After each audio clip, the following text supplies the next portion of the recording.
नाज़रीन आदाब, आप देख रहे हैं उर्दू खबरनामा और आपके साथ मैं हूं आपका मेजबान इनामुल हक। आइए पहले नजर डालते हैं खास खबरों पर। ईरान के सदर की वजीर आजम नरेंद्र मोदी को साबिक सुप्रीम लीडर अली खामनई की आखिरी रसूमात में शिरकत की दावत, सिफारती हलकों में अहम पेशरफ्त। ईरान की सूरत हाल बदस्तूर हसास, भारतीय सिफारत खाने ने शहरियों को गैर जरूरी सफर से गुरेज करने की हिदायत जारी कर दी। मिसाइल प्रोग्राम अमेरिका के साथ किसी मुआहदे का हिस्सा नहीं, न आइंदा होगा, सदर पेज़ेश्कियान का दो टोक मौक़िफ़। तमिलनाडु में अमोनिया गैस के हौलनाक अखराज से हलाकतों की तादाद 10 हो गई, दर्जनों अफराद ताहाल अस्पतालों में ज़ेर इलाज। जम्मू डिवीजन में 2 अलमनाक सड़क हादसात, 5 अफराद जाँ बहक, 6 जख्मी, रियासी और डोडा में कोहराम।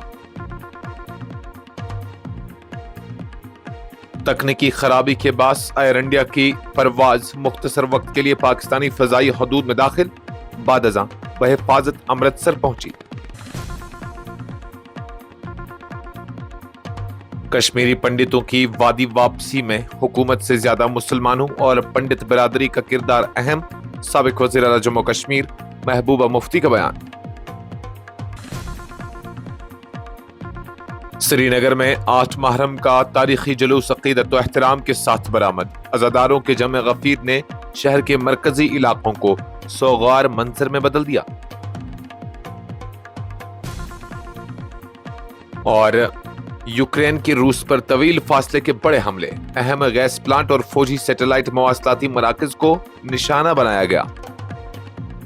ईरानी ज़राए के मुताबिक ईरान के सदर मसूद पेज़ेश्कियान ने वज़ीर आज़म नरेंद्र मोदी को साबिक ईरानी supreme leader Ayatollah Sayyid Ali Khamenei की सरकारी तदफीन और आखिरी रसूमात में शिरकत की बाज़ाब्ता दावत दी है। ये पेशरफ्त खित्ते में जारी सिफारती सरगर्मियों और बदलती हुई सियासी सूरत हाल के तनाजुर में इंतहाई अहम करार दी जा रही है। ज़राए के मुताबिक आयतुल्लाह अली खामनई, जिन्होंने तकरीबन 36 बरस तक इस्लामी जमहूरिया ईरान की क़यादत की, रवां साल फरवरी में ईरान पर होने वाले मुबैना मुश्तरका अमरीकी और इसराइली हमलों के दौरान हलाक हुए थे। ईरानी सरकारी मीडिया के मुताबिक उनकी आखिरी रसूमात का सिलसिला 4 जुलाई से शुरू होगा, जिसके तहत तेहरान, कुम और मशहद में मुख्तलिफ तकरीबात मुनक्किद किए जाएंगे, जबकि 9 जुलाई को मशहद में उनकी तदफीन अमल में लाई जाएगी। इत्तलात के मुताबिक इन तकरीबात में लाखों अफराद की शिरकत मुतवक्का है और मुतअद्दिद आलमी रहनुमा भी ईरान पहुंच सकते हैं। ज़राए का कहना है कि पाकिस्तान के वज़ीर आज़म शहबाज शरीफ समेत मुख्तलिफ ममालिक के आला हुक्काम को भी दावतनामे इरसाल किए गए हैं। दावा किया जा रहा है कि आयतुल्लाह अली खामनई के इंतकाल के बाद उनके साहबजादे मुज्तबा हुसैन खामनई ने सुप्रीम लीडर की जिम्मेदारियां संभाल ली हैं। ताहम इस हवाले से मुख्तलिफ क़यासारियां भी गर्दिश कर रही हैं। उधर ईरान और अमेरिका के दरमियान हालिया महीनों में कशीदगी में कमी और अमन मुज़ाकरात के आगाज को खित्ते में एक बड़ी सिफाती तब्दीली करार दिया जा रहा है। तज्ज़ियाकारों के मुताबिक अगर वज़ीर आज़म मोदी इस तकरीब में शिरकत करते हैं तो ये न सिर्फ ईरान और भारत के ताल्लुकात के लिए अहम होगा, बल्कि मशरिक़ वस्ता में जारी सिफारती अमल पर भी इसके दूररस असरात मुरत्तब हो सकते हैं।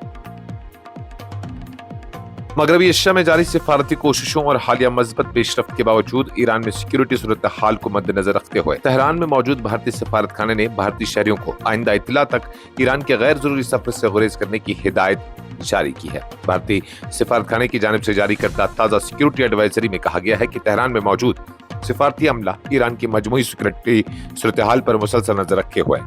अगरचे हालिया दिनों में हालात में बेहतरी देखी गई है, तहम शहरियों को मशवरा दिया गया है कि वो गैर जरूरी सफर से इज्तनाब करें और सिर्फ नागज़ीर वजूहात की सूरत में ही ईरान का रुख करें।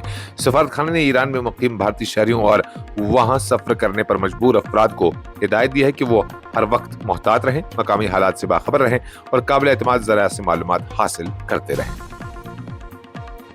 ईरान के सदर ने वाज़ेह और दो टोक अंदाज में कहा कि इस्लामी जमहूरिया ईरान का मिसाइल प्रोग्राम अमेरिका के साथ तय पाने वाले 14 نکاتی مفاہمتی یادداشت کا حصہ نہیں ہے اور نہ ہی مستقبل میں کسی ایسے معاہدے میں اسے شامل کیا جائے گا۔ انہوں نے زور دے کر کہا کہ ایران اپنی دفاعی صلاحیتوں پر کسی قسم کا سمجھوتا نہیں کرے گا۔ پاکستان کے دورے کے دوران اسلام آباد میں ایک مشترکہ پریس کانفرنس سے خطاب کرتے ہوئے صدر پزشکیان نے کہا کہ ایران کے میزائل پروگرام پر کوئی بات چیت نہ تو موجودہ مفاہمتی یادداشت میں شامل ہے اور نہ ہی آئندہ اسے مذاکرات کا موضوع بنایا جائے گا۔ ان کا کہنا تھا کہ ایران کا میزائل نظام ملکی دفاع کا بنیادی ستون ہے اور اسی صلاحیت کی بدولت ملک بیرونی خطرات کا مقابلہ کرنے کے قابل ہے۔ ایرانی صدر نے کہا کہ اگر ایران کے پاس دفاعی مقاصد کے لیے جدید میزائل صلاحیت موجود نہ ہوتی تو اسرائیل اور امریکہ ایران کو شدید نقصان پہنچا سکتے تھے۔ انہوں نے میزائل پروگرام کو قومی سلامتی اور خود مختاری کے لیے ناگزیر قرار دیتے ہوئے کہا کہ تہران اپنی دفاعی پالیسی پر کسی بیرونی دباؤ کو قبول نہیں کرے گا۔ بھارتی ریاست تامل ناڈو کے ضلع ترولور میں امونیا گیس کے خطرناک اخراج کے واقعے نے ایک سنگین انسانی المیے کی شکل اختیار کر دی ہے۔ حکام کے مطابق حادثے میں ہلاک ہونے والوں کی تعداد بڑھ کر 10 ہو گئی ہے جبکہ 68 متاثرہ افراد مختلف اسپتالوں میں زیر علاج ہیں۔ اطلاعات کے مطابق گیس کا اخراج ایک صنعتی یونٹ سے ہوا جس کے بعد قریبی علاقوں میں خوف و ہراس پھیل گیا۔ زہریلی گیس کے باعث متعدد افراد کو سانس لینے میں دشواری، آنکھوں میں شدید جلن اور دیگر طبی مسائل کا سامنا کرنا پڑا جس کے بعد انہیں فوری طور پر اسپتال منتقل کیا گیا۔ ریسکیو اور ہنگامی خدمات کے اہلکاروں نے متاثرہ علاقے میں بڑے پیمانے پر امدادی کارروائیاں انجام دی ہیں اور لوگوں کو محفوظ مقامات پر منتقل کیا۔ مقامی انتظامیہ نے صورتحال پر قابو پانے کے لیے خصوصی ٹیمیں تعینات کر دی ہیں جبکہ گیس کے اخراج کے وجوہات جاننے کے لیے تحقیقات کا آغاز کر دیا گیا ہے۔ جموں ڈویژن کے ریاسی اور ڈوڈا اضلاع میں بدھ کے روز پیش آنے والے 2 الگ الگ سڑک حادثات میں 5 افراد کی جانیں ضائع ہو گئی ہیں جبکہ 6 دیگر زخمی ہو گئے۔ حادثات کے بعد متاثرہ علاقوں میں غم و اندوہ کی لہر دوڑ گئی ہے اور سوگ کا ماحول چھا گیا ہے۔ پہلا حادثہ ضلع ریاسی کے چرال شجرو علاقے میں دوپہر تقریباً 1:30 بجے پیش آیا جہاں ایک ماروتی سوزوکی بریزا گاڑی حادثے کا شکار ہو گئی۔ گاڑی میں ایک ہی خاندان کے افراد سوار تھے۔ حادثے کے نتیجے میں 2 خواتین موقع پر ہی جاں بحق ہو گئی جن کی شناخت 49 سالہ رضیہ بیگم زوجہ لیاقت حسین اور 32 سالہ طاہرہ پروین زوجہ عاشق حسین کے طور پر کی گئی ہے۔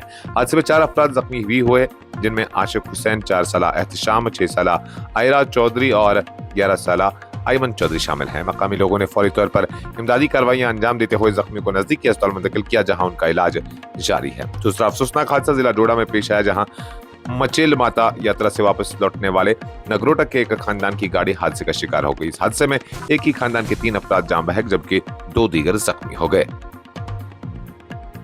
دہلی سے امرتسر جانے والی ایئر انڈیا کی ایک پرواز دوران سفر نیویگیشن سسٹم میں اچانک پیدا ہونے والی تکنیکی خرابی کے باعث مختصر وقت کے لیے پاکستانی فضائی حدود میں داخل ہو گئی۔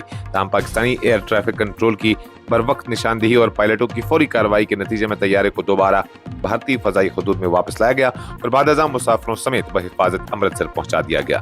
سرکاری ذرائع کے مطابق ایئر اسپیس A321 طیارہ جو فلائٹ نمبر 463 AI کے تحت دہلی سے امرتسر جا رہا تھا پیر کی رات 9:18 پر اندرا گاندھی بین الاقوامی ہوائی اڈے سے روانہ ہوا۔ پرواز کے کچھ ہی دیر بعد طیارے کے نیویگیشن سسٹم میں فنی خرابی پیدا ہوئی جس کے نتیجے میں طیارہ اپنے مقررہ راستے سے ہٹ کر مغرب کی جانب بڑھا اور بین الاقوامی سرحد عبور کرتے ہوئے مختصر وقت کے لیے پاکستانی حدود میں داخل ہو گیا۔ ذرائع کا کہنا ہے کہ پاکستانی ایئر ٹریفک کنٹرول حکام نے فوری طور پر صورتحال کا نوٹس لیتے ہوئے پرواز کے عملے کو فضائی حدود کی خلاف ورزی سے آگاہ کیا۔ اطلاع ملتے ہی پائلٹوں نے طیارے کا رخ درست کیا اور اسے دوبارہ بھارتی فضائی حدود میں لے آئے۔ پیپلز ڈیموکریٹک پارٹی کی صدر اور سابق وزیر اعلیٰ جموں کشمیر محبوبہ مفتی نے کہا ہے کہ کشمیری پنڈتوں کی باعزت اور پائیدار واپسی کے لیے صرف حکومت پر انحصار کرنے کے بجائے کشمیری مسلمانوں اور پنڈت برادری کو مل کر کردار ادا کرنا ہوگا۔ انہوں نے کہا کہ دونوں برادریاں ایک دوسرے سے جدا نہیں بلکہ کشمیر کی مشترکہ تہذیب اور ثقافت کا حصہ ہیں۔ جنوبی کشمیر کے ضلع اننت ناگ کے علاقے ویری ناگ کے اموا گاؤں میں ایک کشمیری پنڈت خاندان کی مذہبی تقریب میکھل میں شرکت کے بعد صحافیوں سے گفتگو کرتے ہوئے محبوبہ مفتی نے کشمیری پنڈتوں سے اپیل کی کہ وہ ماضی کے تلخ تجربات سے آگے بڑھ کر مستقبل کی جانب دیکھیں۔ انہوں نے کہا کہ کشمیر کی اصل شناخت اس کی گنگا جمنی تہذیب، بھائی چارے اور مذہبی ہم آہنگی میں پوشیدہ ہے جسے دوبارہ مضبوط بنانے کی ضرورت ہے۔ نواسۂ رسول حضرت امام حسین اور شہدائے کربلا کی عظیم قربانیوں کی یاد میں سری نگر میں 8 محرم الحرام کا تاریخی جلوس बुध की सुबह इंतहाई अकीदत, एहतराम और मजहबी जोश खरोश के साथ बरामद हुआ। शहर के मरकजी इलाकों में हजारों अज़ादारों की मौजूदगी ने फिजा को सोगवार बना दिया, जबकि सियाह परचमों, बैनर्स और नौह खानी की सदाओं ने करबला के गम को ताज़ा कर दिया। सुबह सवेरे गुरु बाजार से शुरू होने वाला जुलूस अपने रिवायती रास्ते बडशाह कदल, एमए रोड और दीगर इलाकों से होता हुआ डलगेट की जानिब रवा रहा। जुलूस में शरीक अज़ादार सियाह अलम उठाए शहदा करबला को खराज अकीदत पेश कर रहे थे, जबकि नौखानी और मातमदारी का सिलसिला भी जारी रहा। जुलूस में शिरकत करने वाले अकीदतमंदों ने कहा कि 8 मुहर्रम का दिन उनके लिए महज एक मजहबी इज्तिमा नहीं बल्कि कुर्बानी, सब्र और हक व सदाकत के पैगाम की तजदीद का दिन है। उनका कहना था कि हर साल हजारों अफराद इस तारीखी जुलूस में शिरकत करके वाक़या करबला के शुहदा को खराज अकीदत पेश करते हैं और उनकी तालीमात से रहनुमाई हासिल करते हैं। यूक्रेन ने रूस के अंदर गहराई तक रसाई हासिल करने वाले अपने ताज़ा तरीन तवील फासले के हमलों में एक बड़े कुदरती गैस प्रोसेसिंग प्लांट और 2 अहम सैटेलाइट मवासलाती मराकज को निशाना बनाने का दावा किया है। यूक्रेनी फौज के मुताबिक ये कार्रवाई रूस की तवानाई और दिफाई तंसीबात के खिलाफ जारी वसी फजाई मुहिम का हिस्सा है, जिसका मकसद जंगी सलाहियतों को मुतासिर करना और रूसी फौजी ढांचे पर दबाव बढ़ाना है। यूक्रेन के जनरल स्टाफ ने एक बयान में कहा कि रात भर जारी रहने वाली कार्रवाई के दौरान ओरियनबर्ग गैस प्रोसेसिंग प्लांट को निशाना बनाया गया, जहां हमले के नतीजे में आग भड़क उठी। हुकाम के मुताबिक ये कम्प्लेक्स दुनिया के बड़े गैस मराकज में शुमार होता है और इसमें रूस का वाहिद हीलियम प्लांट भी मौजूद है। बयान में कहा गया कि यहाँ पैदा होने वाले हीलियम माया ईंधन से चलने वाले रॉकेट और रहनुमाई के निजाम में इस्तेमाल किया जाता है, जबकि इथेन रॉकेट ईंधन और बारूद की तैयारी में अहम जज़ो तस्वर किया जाता है। यूक्रेनी हुकाम के मुताबिक ये तंसीब महज जंग से तकरीबन 1200 किलोमीटर दूर वाक़ है, जिससे जाहिर होता है कि यूक्रेन ने अपनी तवील फासले तक मार करने वाली सलाहियतों में नया इजाफा किया है। ताहम रूसी हुकाम की जानब से इस हमले की फौरी तस्दीक या तरदीद सामने नहीं आई और आज़ाद ज़राया से भी इस दावे की तस्दीक नहीं हो सकी। इस खबरनामे में फिलहाल के लिए इतना ही। मजीद खबरों और अपडेट्स के लिए आप बने रहिए न्यूज़ इंसाइडर 24/7 के साथ।